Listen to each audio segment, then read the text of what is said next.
Bienvenue dans Bête de Science, le podcast Futura qui fait la part belle aux animaux. Je suis Marie, et pour ce nouvel épisode, on va s'intéresser à une bestiole pas comme les autres.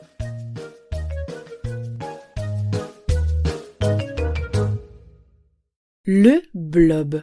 Vous voyez ce que c'est ? Si vous êtes des adeptes de films de science-fiction à l'ancienne et un peu kitsch, il vous viendra sans doute une image à l'esprit. Celle d'une créature extraterrestre jaune gluante qui grossit en engloutissant les habitants d'une petite ville de Pennsylvanie ou de Californie, au choix. Un flamby géant ravageant tout sur son passage. Avouez, vous avez frémi, non ? Mais dans la vraie vie, le blob existe vraiment. Bon, en moins terrifiant, je dois dire, mais de son véritable nom, Physarum polycéphalum, c'est un organisme unicellulaire bien terrestre. Il fait partie de la catégorie des... bien, on ne sait pas trop en fait. Ni plante, ni champignon, ni même animal, on dit qu'il est un amibozoaire, et plus spécifiquement un myxomycète. Voilà, pour les mots compliqués. On sait que ce drôle d'organisme existe depuis des centaines de millions d'années. Et les scientifiques en ont à ce jour décompté plus de 1000 espèces. Mais même là, les choses se corsent, puisque certaines peuvent présenter autant de différences que celles que l'on trouve entre un rongeur et une baleine dans le monde des mammifères. C'est donc une grande famille que l'on commence tout juste à explorer. Jaune, rouge ou noir, le blob adore les endroits sombres et humides. Son apparence gluante et visqueuse lui vaut même quelques comparaisons gracieuses comme du vomi de chien, des croûtes de mucus ou de la moisissure. Bref, rien de très ragoûtant. Et pourtant, le blob étonne les chercheurs autant qu'il les fascine. Tenez, par exemple, il est composé d'une unique cellule géante capable d'atteindre la dizaine de mètres carrés. Oui, c'est la taille d'un petit appartement à Paris. Tout ça avec une seule cellule, vous imaginez ? Celle-ci réussit à s'étendre grâce à un réseau de capillaires qui s'adapte en permanence et permet de distribuer les nutriments efficacement dans tout son organisme. Sous ses apparences de flamby, le blob vit, grandit, respire et étonne. Ah, et j'oubliais, le blob est presque immortel aussi. Si vous le découpez en morceaux, celui-ci est capable de rapidement cicatriser et de former des nouveaux petits blobs. Mais pas de quoi encore craindre une invasion planétaire, promis. Bon, ce qui nous intéresse aujourd'hui, c'est l'intelligence du blob. Oui, je pèse mes mots en utilisant le mot intelligence. Les scientifiques ont d'ailleurs réalisé une série d'expériences pour tester ses capacités à prendre des décisions, avec plusieurs blobs de différentes régions du monde. Et il s'est avéré qu'en fonction de leur région d'origine, les blobs ne sont pas tous égaux. Le blob australien, par exemple, a tendance à réfléchir avant de se lancer.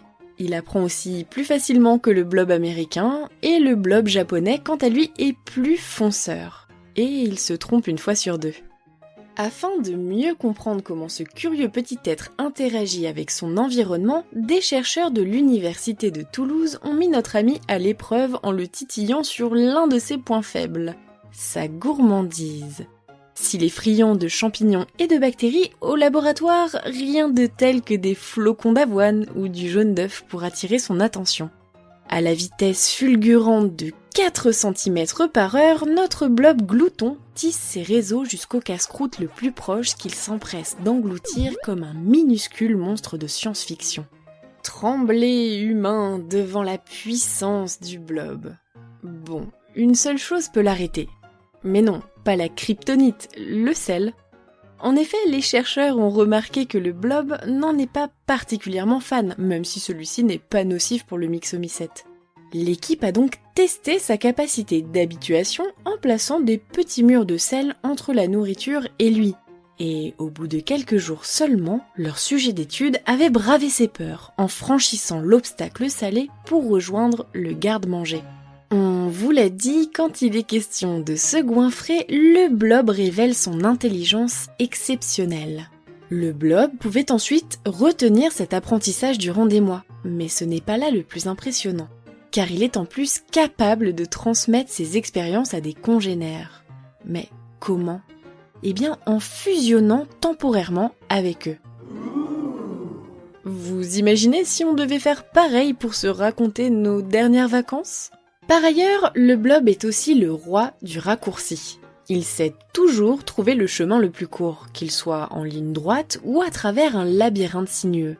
On ne plaisante pas quand il y a un repas à la clé.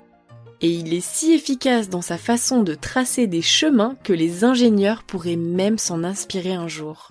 Lors d'une expérience avec une carte et des flocons d'avoine astucieusement placés, le chercheur Toshiyuki Nakagaki a pu démontrer que ce petit organisme ni plante, ni animal, ni champignon était capable de redessiner le réseau ferroviaire de Tokyo encore plus efficacement qu'un humain.